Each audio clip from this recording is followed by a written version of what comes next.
அனைவருக்கும் காலை வணக்கம். இந்த நாள் இனிய நாளாகட்டும். ஒரு அறிஞர் ஆராய்ச்சி நூல் ஒன்று எழுதுவதற்காக அமைதியான இடத்தை தேடிக்கொண்டிருந்தார். அவர் அறியாமல் அரக்கர்கள் இருந்த பள்ளத்தாக்கை தன்னிடமாக தேர்ந்தெடுத்தார். கோபமடைந்த ஒரு அரக்கன் அவரை பார்த்து கேட்டான், யார் நீ?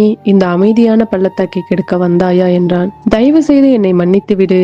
நான் ஒரு அறிஞன், அமைதியான இடத்தை தேடிக்கொண்டிருந்தேன், அதனால் இங்கு வந்தேன் என்றார். இதற்கு நீ ஒரு விலை கொடுக்க வேண்டும். நான் உன்னை குரங்காக மாற்றி விடுவேன், அதுதான் உனக்கு தண்டனை என்று அந்த அரக்கன் கூறினான். அடுத்த கணம் அந்த அறிஞர் குரங்காக மாறிவிட்டார். அவர் விம்மி விம்மி அழுதார். ஒரு மரத்திலிருந்து மற்றொரு மரத்திற்கு தாவி கொண்டிருந்தார். குரங்குகளைப் போல் பழங்களை தின்று வந்தார். அவர் நகரத்தை அடைந்தார். அங்கு ஒரு கப்பல் பாக்தாத் பட்டணத்திற்கு புறப்பட இருந்தது. அவர் அதில் தாவி ஏறினார். அதிலிருந்த பயணிகள் கூச்சலிட ஆரம்பித்தனர். குரங்கை வெளியே அனுப்புங்கள், இல்லை கொன்று விடுங்கள் என்று கத்தினர். கப்பலின் தலைவன் அந்த விலங்கிற்காக வருத்தப்பட்டு சொன்னார், வேண்டாம், அதுவும் நம்முடன் வரட்டும். யாருக்கும் அது தொந்தரவு தராதவாறு நான் பார்த்துக் கொள்கிறேன். அந்த குரங்கு கப்பல் தலைவனுக்கு நன்றியுடையவனாய் இருந்தது. பாக்தாத்தில் ஒரு செய்தி பரவி இருந்தது.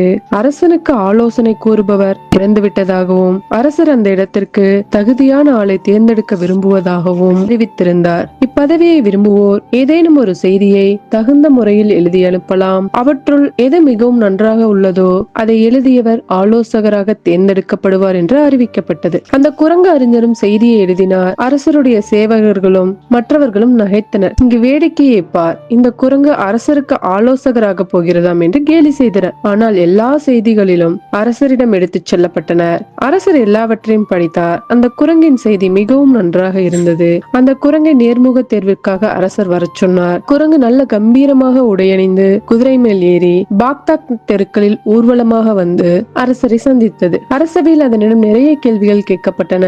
அது எல்லா கேள்விகளுக்கும் அறிவுபூர்வமான சரியான விடைகளை கூறியது. அரசருக்கு அதை மிகவும் பிடித்து விட்டது. ஆனால் மந்திரிகள் தடுத்தனர். எப்போதும் அதனால் பேச முடியாது, எப்படி ஒரு குரங்கு தலைமை ஆலோசகராக முடியும் என்றனர். அரசர் தீர்மானமாக இருந்ததால் அவர் குரங்கையே தலைமை ஆலோசகராக நியமித்தார். அவருடைய புதல்வி இளவரசி, இந்த குரங்கு உண்மையில் குரங்கு அன்று, ஏதோ அரக்கர்களின் மாயத்தால் இவ்வாறு மாற்றப்பட்டுள்ளது என்பதை அறிந்தாள். அரக்கர்கள் அவர்களின் மந்திர வித்தைகள் போன்றவற்றை அவள் படித்துள்ளார். அந்த மந்திரத்தால் குரங்கின் தன்மை மாறும்படி செய்தால் அறிஞர் தன் பழைய நிலையை அடைந்தார். அவர் இளவரசிக்கு நன்றி கூறினார். பல ஆண்டுகள் தங்கி நன்றியறிதலோடு அரசருக்கு தகுந்த ஆலோசனைகளை வழங்கினார். அறிவுடையோர் எவ்வுருவில் இருந்தாலும் மதிக்கப்படுவர். இதைத்தான் பரிசுத்த வேதாகமத்தில் நீதிமொழிகள் 15:33 கர்த்தருக்கு பயப்படுதல் ஞானத்தை போதிக்கும், மேன்மைக்கு முன்னானது தாழ்மை.